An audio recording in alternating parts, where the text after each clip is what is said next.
Chapter 4. Ralph. Ralph did not know how much time had passed before he was awakened by the lamp on the bedside table shining down on him. He squeezed himself into the tiniest possible ball, wrapped his tail around his body, and tried to make himself as thin as the apple core. "My motorcycle!" shouted the boy the very first thing. "Somebody stole my motorcycle." "Uh-oh," thought Ralph. "It won't be long now." "Nobody stole your motorcycle," answered the boy's mother from room 216. "It's around someplace. You just mislaid it. You can find it in the morning. You had better get ready for bed now." "No, I didn't mislay it," insisted the boy. "I put it right here on the table beside my sports car." "You'll find it someplace," said his mother, not much interested. Boys were always losing things. While Ralph cowered behind the apple core, Keith opened the drawer of the bedside table and slammed it shut. He jerked back the bedspread, yanked the pillows off the bed, and threw them back. Then he got down on his hands and knees and looked under the bed and the table. Ralph wrapped his tail more tightly around his body. "Here it comes," he thought. The boy's face appeared in the opening at the top of the wastebasket. Ralph's heart raced like a motor. "Ha!" the boy said to himself. "Here it is. I wonder how it got there." His hand came down into the wastebasket to seize the motorcycle and lift it out. Still leaning over the wastebasket, he examined the bent handlebar and the chipped paint. "That's funny," he remarked aloud. "It must have rolled off, but I don't see how it could." The boy did the natural thing for a boy to do. He looked into the wastebasket again. Ralph closed both eyes tight and waited.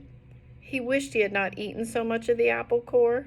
If he had not been so greedy, the core would have been thicker, and he would have been thinner. "Hey," whispered the boy, obviously very much surprised. "How did you get in here?" He was careful to keep his voice lower than the sound of the breezes in the pines outside the window. Ralph did not move. He was grateful to the boy for not touching the apple core, even though it was really no protection at all. "Psst," whispered the boy. "Are you asleep?" Still Ralph remained motionless except for the slight quiver of his whiskers, which he was unable to control. The boy was silent, but the mouse could feel the rhythmic drafts of his breathing. The boy must be thinking, but what was he thinking? That was what was worrying Ralph. "No," said the boy to himself. "No, it couldn't be." "Couldn't be what?" wondered Ralph, who was beginning to feel cramped from crouching behind the apple core. "Hey, wake up," whispered the boy. That was the last thing Ralph wanted to do. "Come on," pleaded the boy. "I won't hurt you."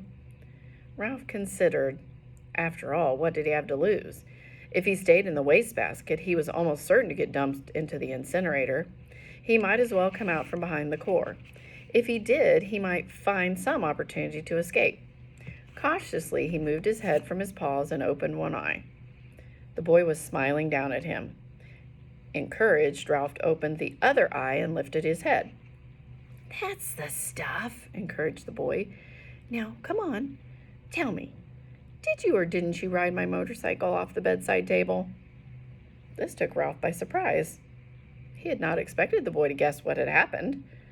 "Well, yes, I guess you might say I did," confessed Ralph, rubbing his aching muscles. "I thought so." Neither the mouse nor the boy was the least bit surprised that each could understand the other. Two creatures who shared a love for motorcycles naturally spoke the same language. "That must have been some accident. Did it hurt much?" "Oh, some," answered Ralph with a display of bravado. "Anyway, I didn't exactly ride it. It really coasted off. The telephone rang and startled me. Now, how about getting me out of here?" "Just a minute," said the boy. "How did you get up here in the first place?" "Climbed, stupid, on the telephone cord." Ralph instantly regretted his rudeness. He had better watch his tongue if he expected any help in escaping from the wastebasket. "Oh, of course," said the boy apologetically. "I should have thought of that myself." At that moment there came a quick knock on the door to room 215 and the rattle of a key. "Help!" cried Ralph. "The maid! Don't let her see me!" Before the boy could do anything, the maid burst into the room. "Oh, Excuse me." She seemed surprised to see a boy kneeling by the wastebasket. "I've come to turn down the bed." "That's all right," said the boy quickly. "I can do it myself. Thanks anyway." "Thank you," said the maid, backing out of the room. Ralph knew she was not anxious to waste time turning down the bed. As soon as she finished her duties, she was going out to the parking lot to meet the busboy, a college boy whose job was clearing tables from the dining room. "Phew, that was close." The boy seemed every bit as relieved as Ralph. "I'll say," agreed the mouse. "Keith," called his mother from 216, "are you getting ready for bed?" "Sort of," answered Keith. "You'd better come into our bathroom and take a bath," said his mother. "Aw, gee, Mom, do I gotta?" asked Keith. "Yes, you do," said his father. "And don't forget to brush your teeth," said his mother. "I won't," promised Keith. Then he whispered to Ralph, "You just lie low. I'll hurry and take a bath and get into bed and turn out the light, and after Mom comes and kisses me goodnight, we can talk some more." Lie low indeed. Ralph was indignant. He couldn't lie much lower if he wanted to, and he certainly did not want to sit around waiting to talk. He wanted to get out of that wastebasket. Once he was out, he would see about talking, but not before. Ralph could hear the boy splashing in 216's bathtub and then hastily brushing his teeth in 215's wash basin. After this, there was the sound of a suitcase being opened and clothes dropped on the floor. The boy hopped into bed, and to Ralph's relief, the light was turned out. In a moment, Mrs. Gridley came in to kiss her son goodnight. "Night, Mom," said the boy, sounding as if he were already drowsy. "Good night, Keith," said his mother. "It looks as if we are going to have to stay here for a few days. Your father refuses to budge." "It's okay," muttered Keith, giving the impression that he was almost asleep. "Good boy," said his mother. "You're a good sport." "Good night, son," said the boy's father from the doorway between the two rooms. Keith did not answer. Instead, he breathed slowly and deeply and, as Ralph thought, a bit too noisily. There was no sense in overdoing things. As soon as all was quiet in the next room, the boy swung his legs out of bed, fumbled around in his suitcase, and shone a flashlight into the wastebasket. Almost blinded by the unexpected light, Ralph held his paws over his eyes. "Hey, cut that out!" He could not remember to be polite. "Oh, sorry." The boy laid the flashlight on the bed where its beam shone across the wastebasket rather than into it. "That's better," said Ralph. "Now, how about getting me out of here?" As an afterthought, he added, "Please." The boy ignored the mouse's request. "How would you like to ride my motorcycle?" he asked. Ralph's heart skipped a beat like a motor missing on one cylinder. The mouse-sized motorcycle would really run after all, and there was one thing certain. Since the motorcycle would really run, the boy could not expect him to ride it around the bottom of a wastebasket. "Sure." Ralph tried to sound calm. The most important thing was to get out of this prison. He braced himself, dreading the touch of the boy's hand on his fur. To Ralph's surprise, the boy did not reach in and grab him. Instead, he slowly and gently tipped the wastebasket on its side, permitting Ralph to walk to freedom with pride and dignity. "Thanks," said Ralph, genuinely grateful for this consideration. "I believe you're okay." "Sure I'm okay," said the boy, setting his motorcycle down beside Ralph. "Did you think I wasn't?" "You never can tell." Ralph put his paw on the handlebar of the motorcycle. "It's a real beauty, even with a bent handlebar." "I'm sure sorry about that." "Forget it," said the boy reassuringly. "It won't hurt much. The motorcycle will still run."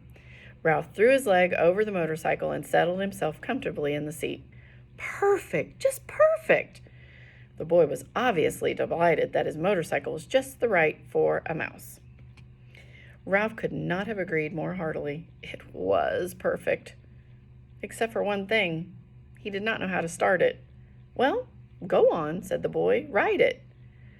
Ralph was ashamed to confess his ignorance. "I don't know how to start it," he admitted. "It's the first motorcycle I've ever had a chance to ride." "You have to make a noise," the boy explained matter-of-factly. "These cars don't go unless you make a noise." The answer was so obvious, Ralph was disgusted with himself for not knowing without asking. He grasped the handlebars and, fearful lest his noise be too squeaky, managed a poop, poop, poop, poop, poop. Sure enough, the motorcycle moved. It really and truly moved across the threadbare carpet. Ralph was so excited that he promptly forgot to make the noise. The motorcycle stopped. Ralph started it again. Poop, poop, poop, poop, poop. This time he remembered to keep on making the noise. He sped off into a square of moonlight on the carpet and found a good threadbare spot without any bumps. "Look out for your tail," said the boy. "Don't let it get caught in the spokes." "Thanks for reminding me," said Ralph, causing the motorcycle to stop. He started it again and steered with one paw while he reached back with the other, caught up his tail, and held the tip safely against the handlebar. It was a glorious sensation, speeding around on the carpet freely and noiselessly and, most of all, fast. Ralph discovered that if he made the noise fast, the motorcycle speeded up. If he slowed the sound, the motorcycle slowed down.